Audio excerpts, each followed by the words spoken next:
zulmün kalemleri kırılıyor. Hürriyet iradesi dar ağacına çekilmek isteniyor. İnsanlık onurunun bir infazıdır. Filistin'e Destek Platformu İl Koordinatörü Ramazan Tekdemir hocamıza Bismillahirrahmanirrahim. Kıymetli basın mensupları, değerli Filistin sevdalıları, gözü dönmüş azgın bir grup Siyonist tarafından planlanmış ve ne yazık ki uygulamaya konulmuş akıl almaz bir dönemi yaşamaktayız. Tüm değerlerin yok sayıldığı, çiğnendiği bir zaman diliminden geçmekteyiz. İnsanlık adeta azgın ve sapkın bir ideoloji tarafından ne yazık ki rehin alınmıştır. Biz esir değiliz. Bu esaret girişimine karşı kayıtsız kalacak da değiliz.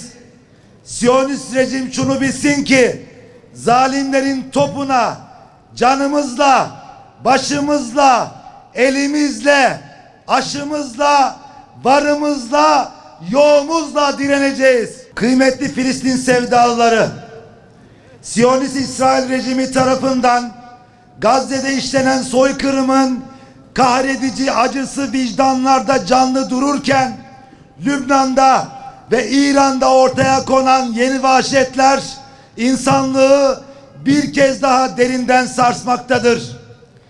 165 İranlı öğrencinin Siyonist rejim tarafından okul sıralarında katledilmesi ve bu katliamın küresel vicdanda yeteri kadar yer bulmaması bizleri derinden sarsa da bugün burada olduğu gibi dünyanın dört bir yanından yükselen itiraz sesleri bir nebze olsun umudumuzu yeşertmektedir.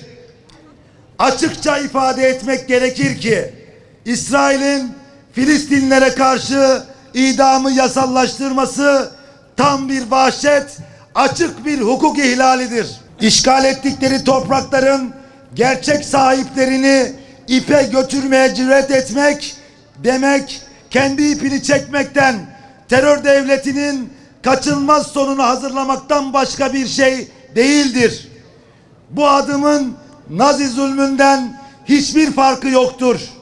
Bu zulme imza atanlar ve her şey olurken sessiz kalanlar muhakkak ki Hitler ile aynı akıbeti yaşayacaktır. Yine Mescid-i Aksa'nın ibadete kapatılması İslam'ın ve Müslümanların izzetine yapılmış bir saldırıdır. Ortaya konulan bu cürümlere karşı mücadelemiz kıyamete kadar devam edecektir. Filistin mücadelemizde önden gidenlere selam olsun. Şeyh Ahmet Yasin'e selam olsun. İsmail Heniye'ye selam olsun. Muhammed Ebu Dayf'e selam olsun. Son şanlı şehit Yahya Sinvar'a selam olsun. Bir Yahya'nın şehit oluşu binlerce genci haykıracak ve diri kılacaktır. Her doğan Yahya sancağı daha ileri taşıyacaktır.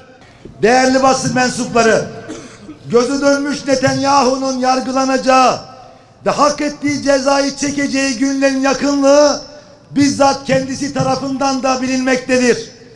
Gün gelecek, zalimler hak ettikleri muameleye maruz bırakılacaktır.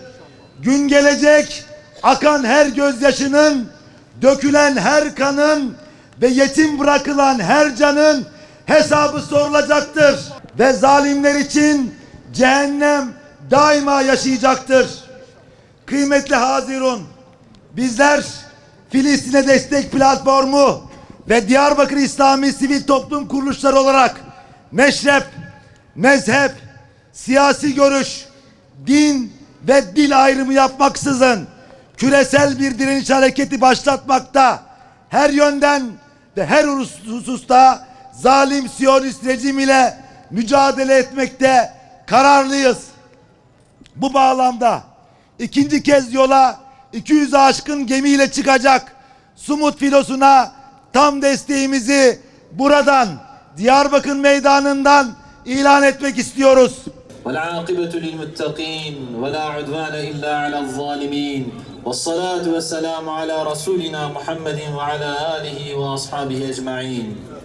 Ya Rabbi, Kur'an-ı Kerim'inde bize mübarek belde olarak tanıttığın Kudüs ve çevresinde zalim ve azgın Siyonistler tarafından başlatılan hayasızca işgal ve katliamlara karşı bu meydanda toplandık.